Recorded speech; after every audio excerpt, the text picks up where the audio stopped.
I started screaming. I couldn't talk. Like everything just came back. Like we were seeing him fast air. So just when they pushed his body and I...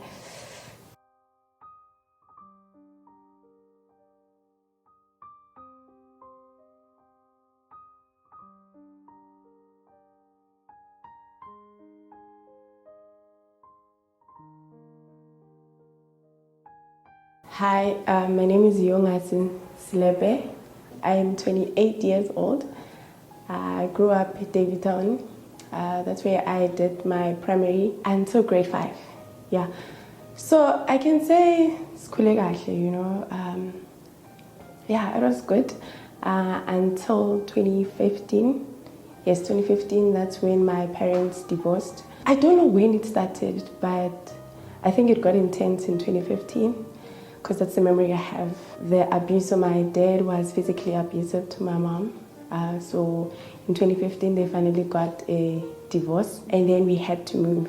So I think I saw, like manje, when I think about it, like the grace of the Lord has kept us from them. Because I remember in 2015 when they divorced, and then after they had divorced, there was custody battles, you know, all that. I was considered also of an age where I can decide where I want to stay. So we had to go to court, you know, most of the time. So I was absent at school. And I remember my teacher one day came to me and asked me, Yongasi, why are you absent these days? And then I told him that, no, actually I'm going to court because my parents are divorcing. And he was shocked to find out, how are you going through all of that? And I didn't know, you know. So I was glad, I'm so glad with what I was going through at home, I didn't take it to school with me because I still am academically gifted. So, you know, so whatever I was going through at home didn't affect my schoolwork and everything. So, and then, yeah, after that divorce, obviously we opted to stay with my mom. And then, but because she was still looking for a place to stay for, then she said we can go and stay with my grandma in Polokwane. And then we moved to Polokwane, my younger sister and I. We moved to Polokwane. I think my dad found out about it. And then we had to come back June 2016. I was doing grade 6. And then we came back this side, Gauteng, and then I continued with my schooling. Schooling was great, so I did well. And then I got the opportunity to go and further my studies. So I went and studied at TUT 2013 because I completed my matric in 2015. And 2013 I started at TUT. I did IT. We still have a relationship with my dad and my mom, so it's been great. So when I started my varsity 2013, first year, it was after the March holidays.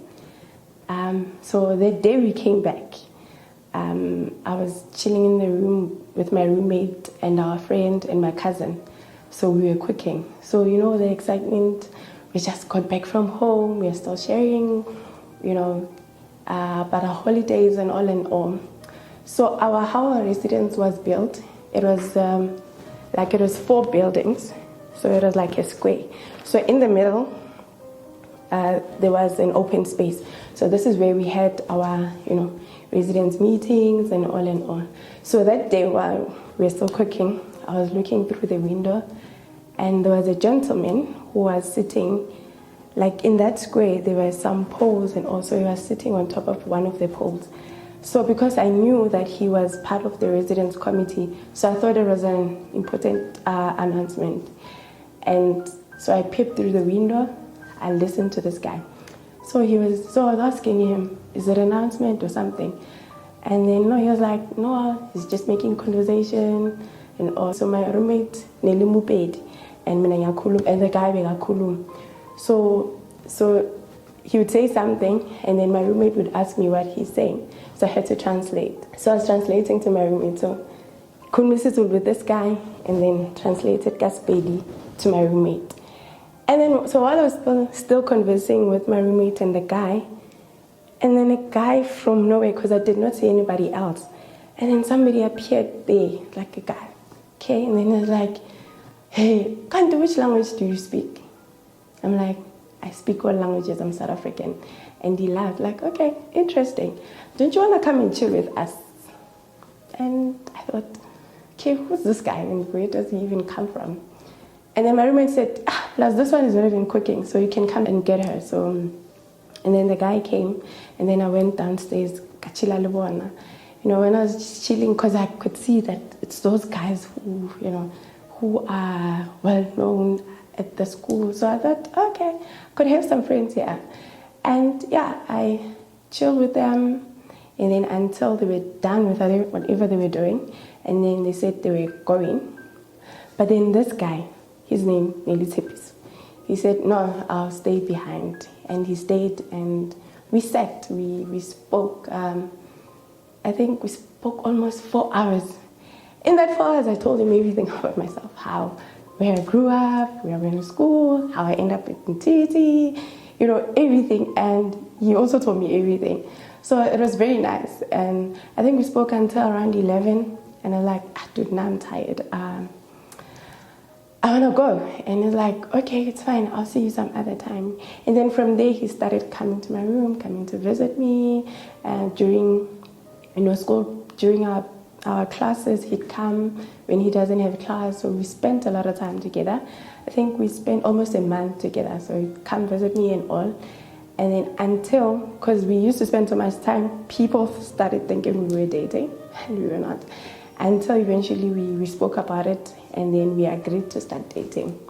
Then we started dating then, and it was great. It was like we became, you know, those well-known couples on campus. We spent a lot of time together. So most of the time when you'd find him, you'd also find me. And that was great. I think there was even one incident when one time we went to buy grocery. So Harasako on campus, there were security guards, and then we greeted them, and then we went off camp, and then we went to buy groceries and then came back. So on our way back, one security guard was waiting for us. So, you know, when you walk in and you see this person seems like has been waiting for you. And so when we got on campus and he said, guys, can I talk to you? And we're like, okay, yeah, we can talk. And he's like, I've seen you guys working out on campus, and I can see you guys really love each other. But I'm worried because you guys look alike. And are you sure you guys are not related? And we laughed, like, no, we're not. And he said, no, you guys, please, before you guys have any kids, anything, please make sure you ask your parents that you guys are really not related. And they're like, no, we're not. And we just said to him, no, it's fine, go ask our parents and all. But we never did. I mean, we were not related as far as we knew. So it was a great relationship. He graduated 2017, and I graduated the following year, 2018. And then we started working, got an internship, and he also started working, and we were both working at Joburg. So, and then we decided to move in together. We rented an apartment there, and then we stayed together in 2017, and 2018 late, we decided, no, we should actually buy an apartment, and then we bought our first apartment then in 2019. And then also in 2019, between the two of us, I was the financially savvy one, and he was a spender. So every time, like when one of us got a bonus, we'd plan to say, okay, with this bonus, we are paying this off, we are buying that, all of that. So this one time, he was going to get a bonus. So we were still going to decide what we're going to do with his bonus. And I remember I was cooking. Yeah, was I cooking? I was in the kitchen. And then he came and he said to me, well, I have a plan for my bonus. I was like, I don't like your plans. And he's like, no, I think this one you're going to love it. I'm like, okay, what's your plan? And then he said, well, with my bonus, I'm going to pay lobola. was like, oh, okay. And they're like, yeah, I think it's time. And it's like, wow, that's a very nice way to ask someone to marry you. But anyway, it's a good one. I was happy. So at the instant, I couldn't scream. I couldn't do anything because there was his cousin. So I had to keep it cool. But I was very happy. And then in August 3rd, 2019, he paid lobola. And then August 24, he organized a surprise engagement. So yeah, it was a surprise engagement, like had my friends and my sister. It was very beautiful. And he asked me officially to ask me to marry him. And I said yes. And then yeah, it was our engagement in 24th of August 2019. And then 2020, we were trying for a baby. And by God's grace, we were blessed with one. I found out I was pregnant, I think in March, just after COVID, after, the lockdown, the hard lockdown, found out I was pregnant. And that was great because we got to keep our pregnancy a secret. I didn't have to go to work. And we didn't tell anyone, except for our close friends. Yeah, until one time, I think I had a pain in my abdomen. So it was so intense, and then decided to go to the hospital. We went to the hospital, and on our way back, because I was 5 months pregnant then, and he said to me, my worry now is we kept this pregnancy a secret. We haven't told our parents about it. If anything had happened to you, what was I going to say to your mom or my mom? That we kept this to ourselves until now. And then we decided, okay, fine, we're going to tell them. And we told them, and everyone was just happy for us. It was great. And then August 22nd, they organized a surprise baby shower for me. In that morning, 22nd, we woke up and I wanted ice cream. So I said to him, can you go and get ice cream? And then the nearest place, because there was those ice creams that were in season, the nearest one we could find was in Tembisa, so we drove to Tembisa to get. I did not know that I'm actually delaying everyone is waiting for me. So we went, we were looking for that, we didn't find it, we tried other places and we couldn't find it, and eventually said, no man, let's go and try Davidson. Like, dude, from Pretoria to Davidson just to get an ice cream. Like, yeah, I think it's a good idea. Let's go. And I'm like, okay, well, it's going to be an opportunity for me to go see my sister, so it's great. I'd go. And then little did I know that actually it was a surprise baby shower. And yeah, it was at my sister's. So I got there, and it was beautiful. My friends were there, my friends from primary, my friends from varsity, my colleagues. It was beautiful to see everyone there, and I was really happy. 6, and then we had to now organize like where everyone is gonna sleep, how we're gonna clean up, and then yeah, so we started packing things to the house, and there was a braai outside. So now we were just chilling, guys having their drinks, ladies inside. It was nice. And then until around 11. And my sister said no, because we still needed to clean. So all the ladies, it was decided that all the ladies would sleep at my sister's, and then the guys would go with my brother-in-law and sleep at his grandma's place. So so they went. So they took my brother-in-law's car and my brother-in-law's brother's car. So they didn't take Tepiso's car. Because one, they knew I did not want him to drive at night, and especially if he is drunk. So they knew that if he's drunk, his car is off limit. So they did not take his car. And then, I stayed behind with his car and all the other girls. And then they left around past 11. My brother-in-law's brother's car broke. And then I remember he called me, because he called me around, the time was 11:57. When he called me, I was like, okay. And then he said, can you please borrow us my car? Because The other car broke down, and I said, okay, cool. And he said my brother-in-law would come and get it. So my brother-in-law came, and I gave him the keys, and they took the car. And that was the last time I actually heard, I spoke to him. So, and then they left, I guess. And then in the morning, I was sleeping with my sister, and she woke up like, somebody and jumps out of the bed. And it was weird, but I thought, maybe she's going to the toilet or something, because she just jumped out of the bed. And then she went to the dining room where my other sisters and the other ladies were sleeping. And then I heard like people screaming, and it was like, okay, why are people screaming? People would cry, hey, what's going on? And then I got off the bed, I went there like, guys, what's going on? They said, no, it's nothing. Nothing, but you guys are crying. Like, no, it's nothing serious. And I believed them. Like, okay, it means it's nothing serious. I went back to bed. But the energy was off, but I just couldn't figure out what was wrong. And then my brother-in-law started calling. So now there's calls, and it was off. And I thought to myself, no, man. The only person I know who's gonna tell me what is going on, it's Tepi.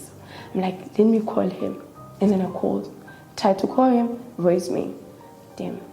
And then I called my brother-in-law and said, can I speak to Tepi? And he said, oh, I'm not with him. I'm going to call you. And then he hangs up. And I also thought, okay, that's weird. And then now I'm going to my sisters again to say, guys, tell me what's going on. Like, nothing.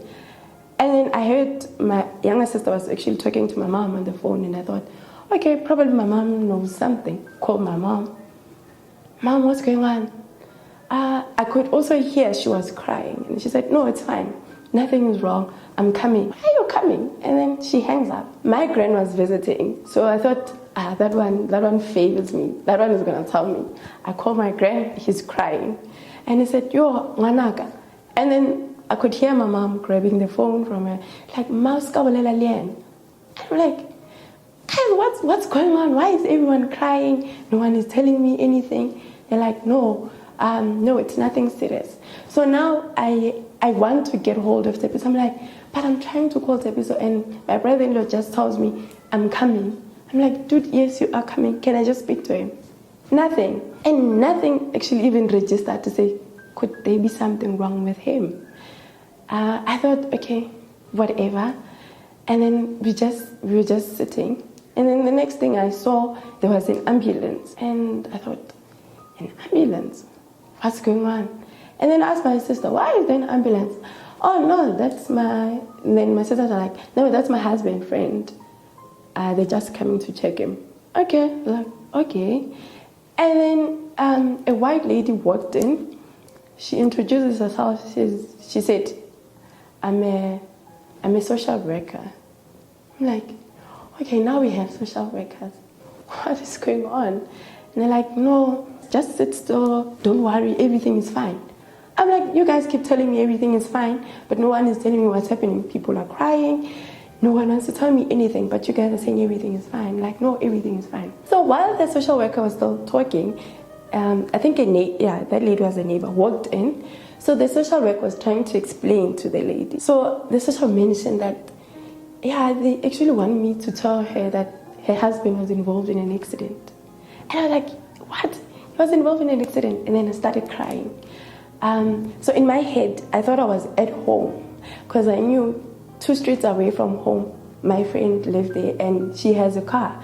And now because I don't have a car with me, I called my friend to say, listen, my friend Tepi was involved in an accident and I think they took him to a public school. No, Tepi has a medical aid, so I need to get to the hospital. So my friend's like, okay, where are you? I'm like, I'm at home. And while I was talking to her, I was actually walking out. So they were trying to, to stop me. And I was like, no, I need to go. And I was crying. I was walking out. And then, and then a car came. This guy was like, where are you going? I told him, I need to get to a hospital.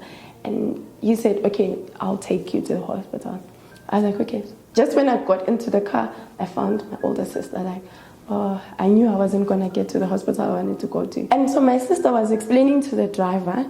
She said, and Ushonile, yo, my heart sank. And I scream, I'm like, Ushonile, like, no, we are Kala. So I'm thinking Ushonile. I'm like, no, but what's I want to get to the hospital. They're like, no, we're going to take you to the hospital. And then that guy locked the doors, and then we drove back to my sister's. So now I see like there's just everyone, and in my head I still heard that is in the hospital. I didn't know that he has passed. So like people were still talking. My mom came, she was crying. Like now I understand. Like I'm seeing a lot of people, but I still don't understand why no one wants to take me to the hospital. And then so my mom was like, I'm sorry, Ndzukula. Okay. And then again, the social worker was trying again to explain to someone. And then she mentioned that unfortunately the husband didn't make it. Now there was a confirmation with he really did pass. So I started crying, and then I just went to my sister's room and I locked myself there. You know, I was crying. The next thing, I had a knock. It was my friend, so they had left, and then they came back. Now they got the news that Thabiso has passed, and then they came back. You know. I remember my cry that day was, Jehovah, why me and Zaranje? Like, that's what I kept saying when I was crying. Yeah, that was painful. Then later, my mother-in-law came with Thabiso's brother. So just everyone was just concerned about because I was pregnant. So everyone was like, no, don't cry, I had the baby. But that didn't matter. Because then I thought, like, we were just in the peak of our lives. We recently got our lobola, engagement, found out I was pregnant. And during that, even during my pregnancy, because the day on the 22nd, so my last day with the doctor was on the 21st of August. That was my last doctor's appointment. Thabiso has never missed any doctor's appointment. And at the time, he was not even allowed inside the hospital because COVID regulations. But he'd video call in, He'd ask questions, and sometimes I'm like, how do you even see that it's something on the screen that I don't even see, but I'm here? But that's how present he was in all those. So I thought, like, why now? Like, why now? I knew he couldn't wait to meet his son and everything that we have planned. So it was just in the peak, and yeah, that was the last thing on my mind, to actually lose him. My friends came, his friends came, and it was a mess. It was really, that day was a mess. We only came in the morning, Saturday. I didn't have any clothes, so we needed to drive back to our place so I can get clothes. And we drove, we had to come to my place. We came, and I got some clothes, and then I was obviously taken to his home. So yeah, we got there, and well, it was still, we still haven't discussed what happened and all. It was just, the mess of us getting the news and everything. So the following day, now they started to ask questions like, what really happened, everything. So they didn't tell me what happened. My brother-in-law just said to me, no, it was a robbery went wrong. Like, oh, okay. And I took it like that, to say it was a robbery went wrong. I didn't even ask how he got to that place. Where was he even robbed? So when his friends came, so they also asked questions like, what happened? So they were discussing those things. So one friend, when he left, he sent me a WhatsApp to say, Yongasi, what happened? And I was like, oh no, they said it's robbery went wrong. It's like, no, those people are lying. And I was like, they're lying? What do you mean? And he said to me, I know Thabiso, I've been with him. They are lying. And then I thought, oh, okay. And then he asked me, who is that guy that he was with when this whole thing happened? And I'm like, no, that's my brother-in-law's cousin. I know him. So because we were together at the baby shower, and they were all going to sleep at their grandma's place. So I know him. And he's like, no, those people are lying. And I didn't understand what he meant, because I was told robbery went wrong, and now he's telling me people are lying. I'm like, okay, no, it's fine. Let us get all the funeral arrangements done, and then I can ask about what really happened. So another story they told me was also that they went to whatever the house they went to buy alcohol. And to me, I was like, buy alcohol?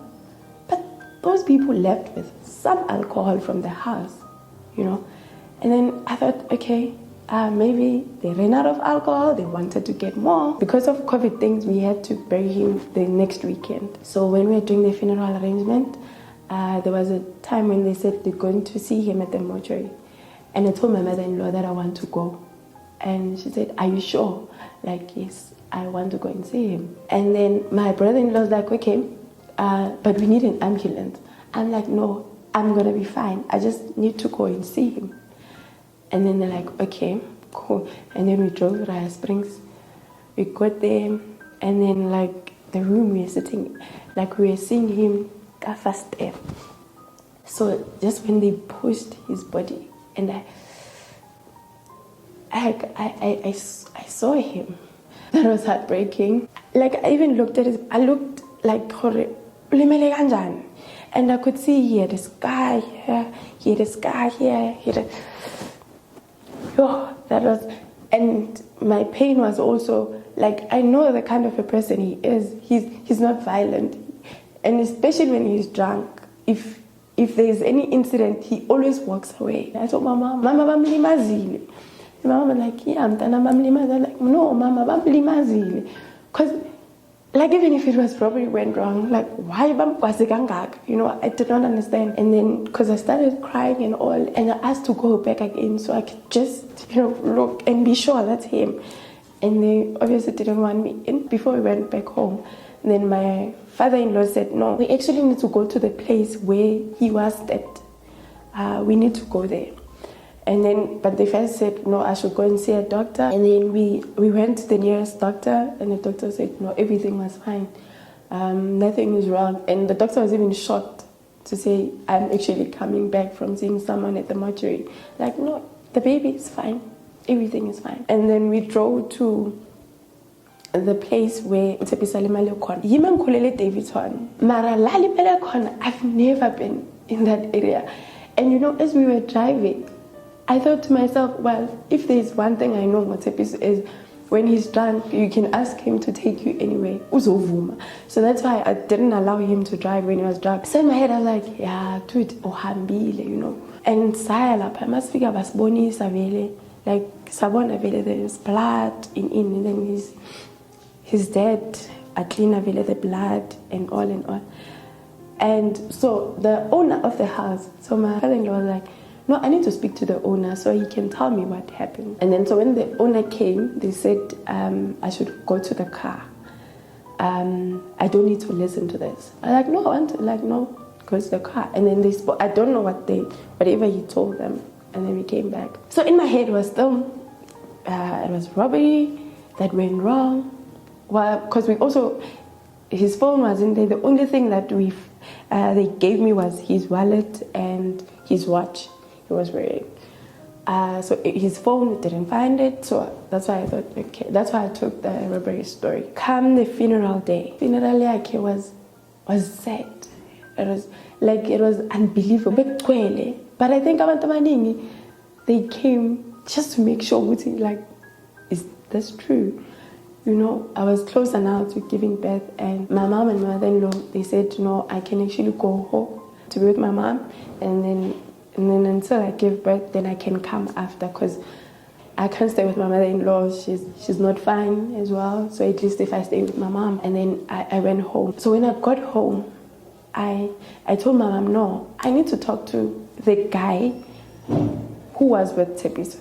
And my mom was like, are you sure? Like, yeah, I need to talk to him. The night after the funeral, my younger sister asked me, like, what kind of a person Tepiso is when he's drunk? I'm like, you know, you can ask him to take you anywhere, he's gonna take you. Fights, I'm like, no, fights, he's not.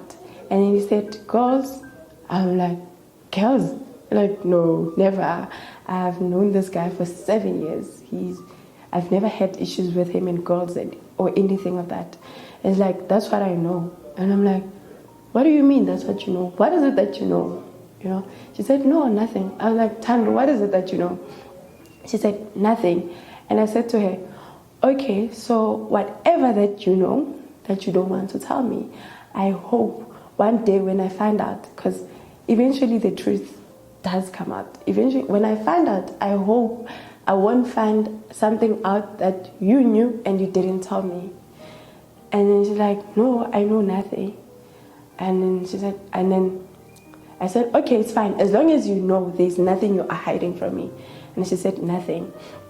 And then the following day, my Tando, Lishe, and my brother-in-law, they came.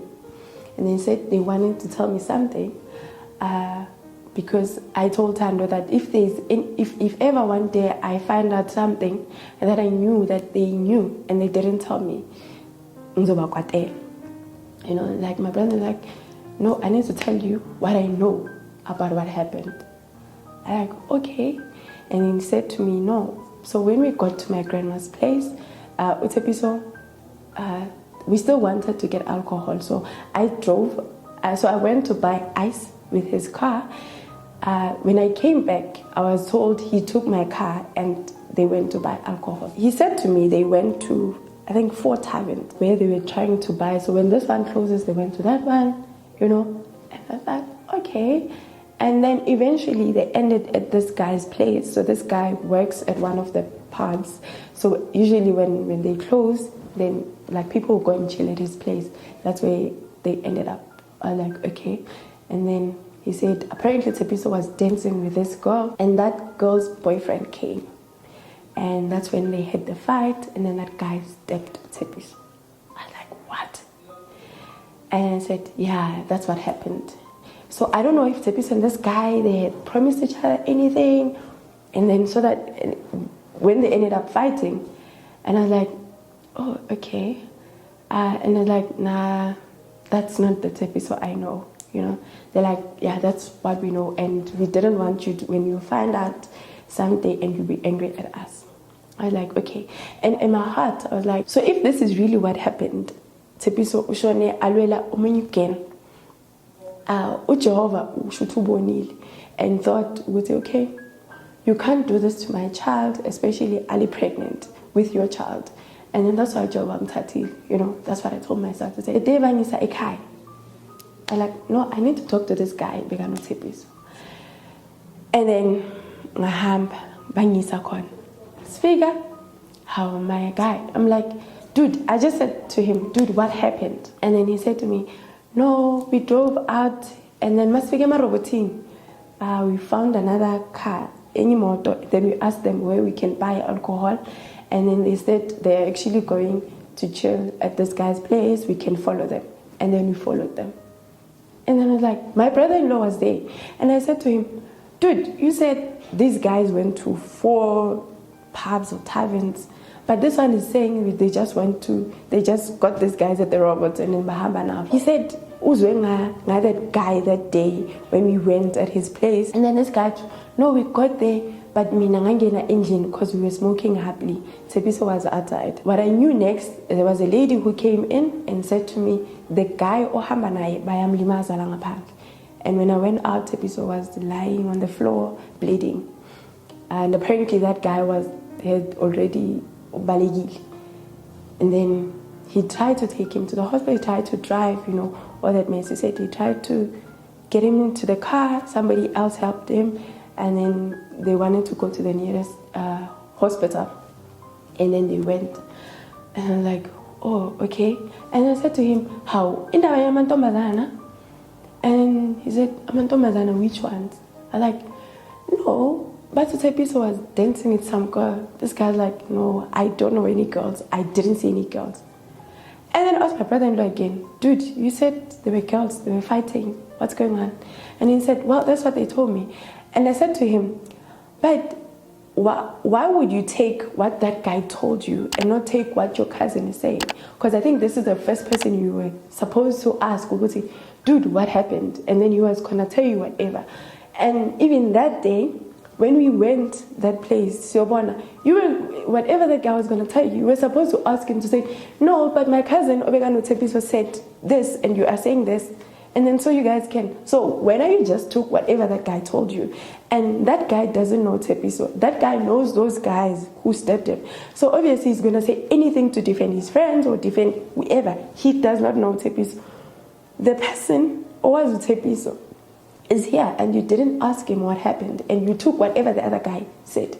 And he said, no, this one I asked him and then he said he didn't remember. I'm like, but now I didn't even ask him how Tsebiso got stabbed. I just asked him what happened. And he told me everything. And when you believed everything that the other guy told you, you know, and then we started having a disagreement then. And I said, it's fine. And then I went back home. And I remember when I went back home, how I was so happy. Because when I got into the car and I was like, yo, I can't wait to get Tsebiso Guti. But this happened. And then minutes later I realized, damn, I can't tell him, you know.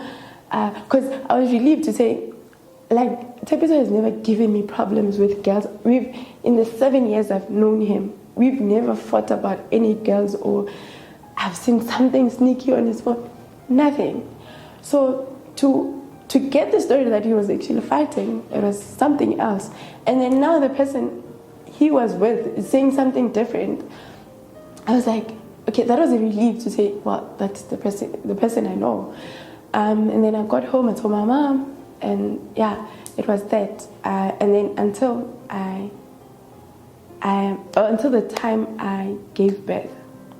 Okay, so when I did, after giving birth, so I was at Tsebiso's place. So now I was starting to remember everything I was told. You know, everything was just coming back. And I was starting to question, okay, they said this, but this happened. They said this, you know, this happened. And then I started asking questions. Like, okay, you guys told me it was a robbery, where is his phone? Because he was not robbed clearly, but where is his phone? You know, I started questioning every small thing. And I do not want to, everything I was told, like, it was lie. It was lies. Their stories now didn't add up. And but at first you told me this, now you're telling me this. Like, it didn't add up. I don't know what happened to Tsebiso to this day. I don't know. Except that he was stabbed and didn't make it. The story just didn't make sense. And I let it go, I guess, because it wasn't serving me well. And then after I gave birth, a year later, 2021, I decided that I was going to seek professional help because I was not accepting the situation. You know, I kept thinking this person is going to come back, and like everything was just dark, you know. Like I couldn't think beyond the situation. I couldn't think the possibility of what can happen next. So I decided that I'll go for therapy. At first, because at work we have the ICAS, where they have social workers. I called in, and then I explained to the social worker, and he said, no, you need a face-to-face session. And then they booked me with one. I went to see, I think, for 4 days, actually. Yeah, for 4 days. And in our last session, she said to me, I am not happy with your progress. Even though it's my last day, I am not happy and I'm very worried about you. And I told her, no, I'm going to be fine. She said, no, you are not going to be fine. I am worried about you. Can I refer you to a clinical psychologist? And then she referred me to one. I called in, I booked. Luckily, I even got a date. Like, I think it was 2 days after I went to see the psychologist. When I got there, and then she asked me, what is wrong? And then I started screaming. I couldn't talk. Like, everything just came back. And she said to me, how long ago did your husband pass? And I said, a year ago. And she's like, a year? And you are screaming like this? This is not a good sign. I'm booking you in. I can't let you go. I can't let you go. This is an emergency. I need to book you in. And then she made some calls and all of that, and they asked me who's going to be with my son, because I was staying with him alone. Yeah, and then they called in, and then I said, I'll ask my sister to come and get him. And then they said they're going to call me the following day. And then the following day they called me, and then my sister came as a be. And then I was admitted a Vista.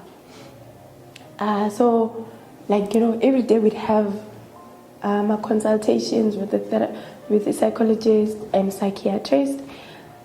I like in all the sessions I've had, I couldn't talk. I think for a week when I was admitted, I couldn't talk, because when they just asked me about what had happened, I'd just scream, I'd just cry. I just couldn't talk about it. And then they gave me medication so that I was able to sleep.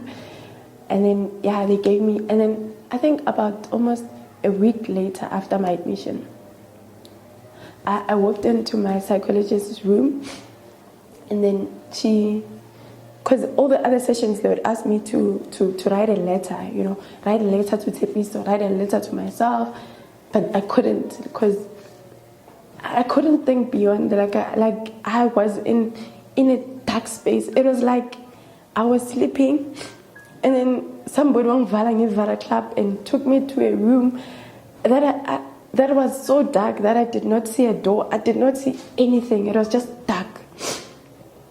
So I couldn't write a letter. I couldn't write him a letter. I couldn't write myself a letter. I couldn't do anything.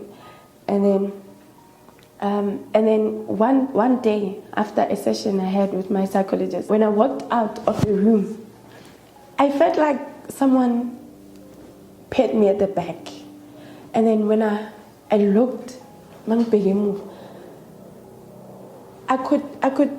don't know, I think it was a spiritual moment. I could see something was lifted off my shoulders. I don't know how to explain it, but I can still see it. It was like something was just lifted off my shoulders. And when that was lifted off my shoulders, I felt light. I went to my room, and then I took out a pen. That's the first time I was able to write a letter. I wrote him a letter. I wrote that I am letting him go.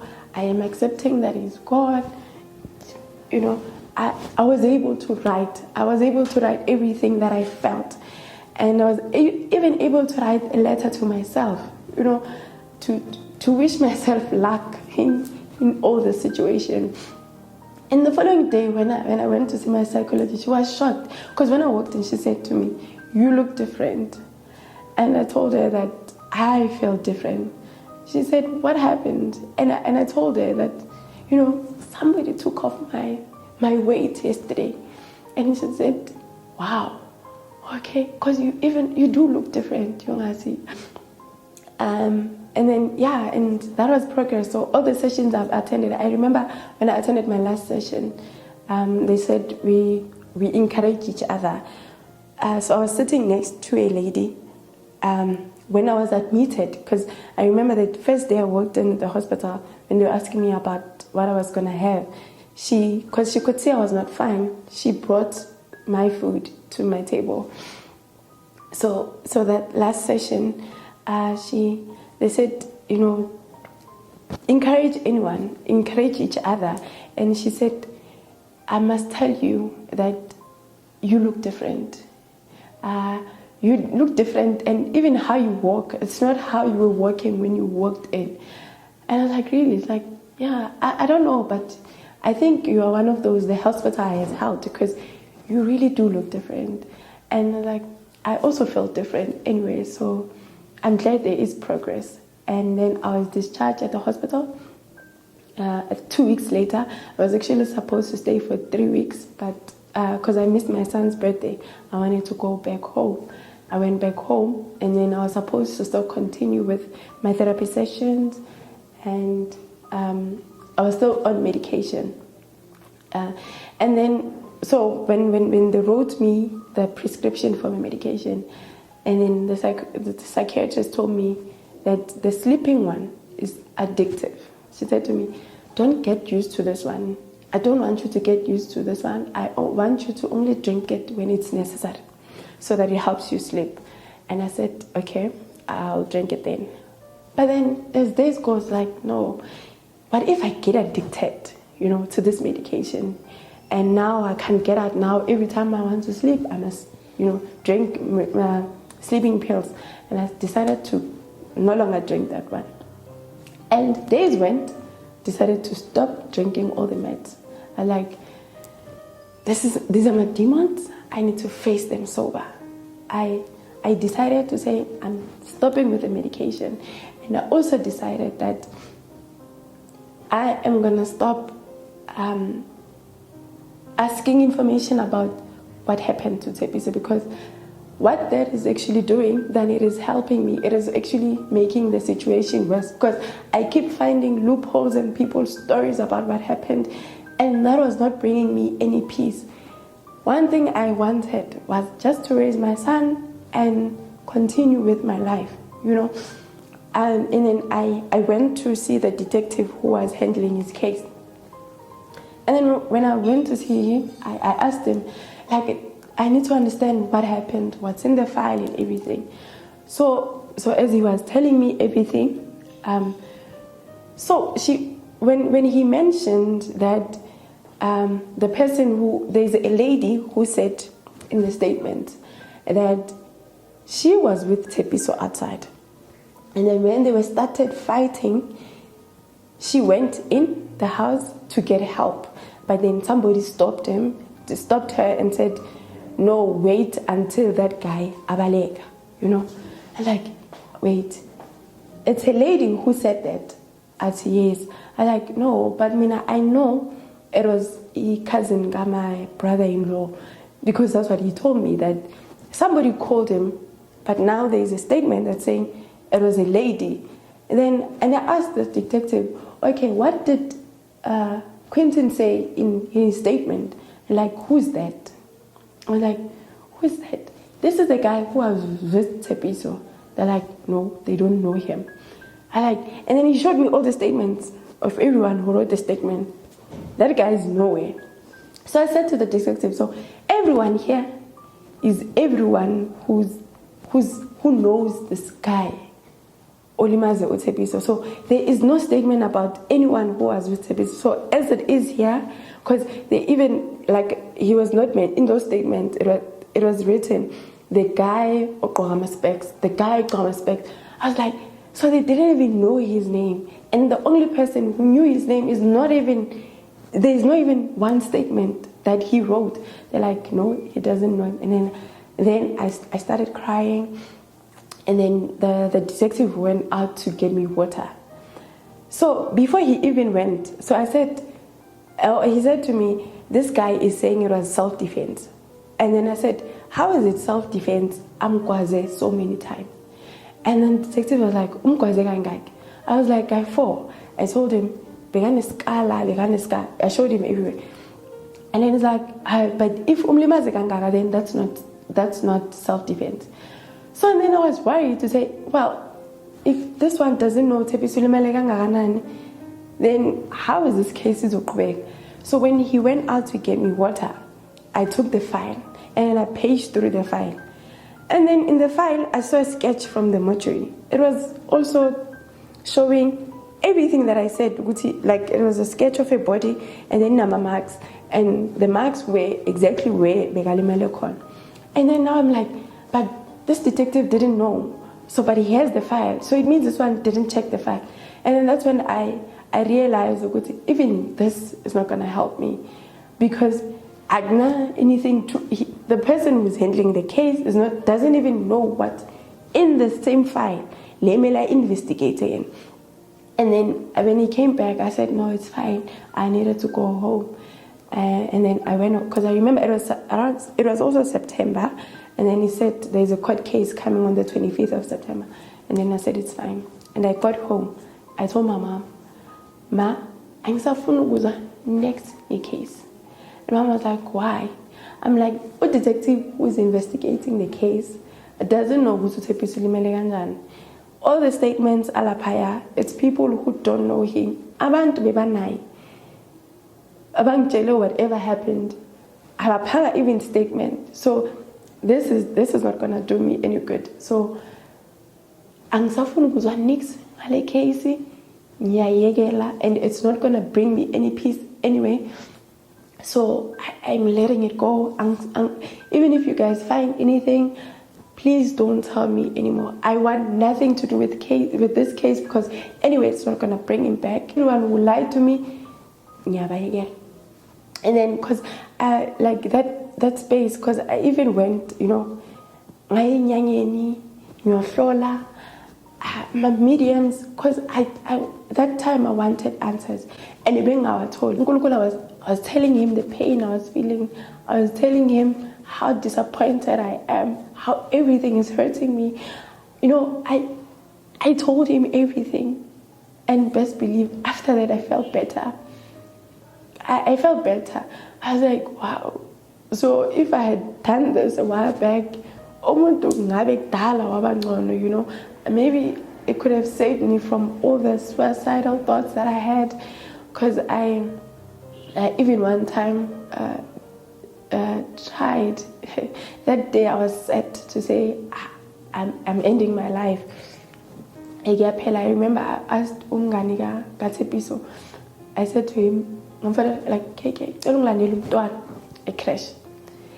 And to him, I guess that was odd to say, why would I ask him a crash? And then I said, a crash and keep it at your house. I'll come get him later. And then I guess he knew, no, something is wrong. And I had written the suicide note. Like I had all my bills being so opposed, like I had it all planned. He insisted on coming to my place, and Velo Afiga and his wife. That's when I couldn't continue with what I had planned, and I am grateful for that. They saved me, because that day I was out. That day I was being born with a pelid, you know. But I'm grateful Basile, and I am here today. Like a year later, this year, I was discharged from the hospital. Told me to get off the medication. I don't need it anymore. So, because I was diagnosed with complicated grief and major depression, I was also cleared of that. So I am really grateful. You know. And I'm happy so that I can be able to share the story with you and encourage you. Don't give up. Hi, my name is Yongasi, and I have been through the most.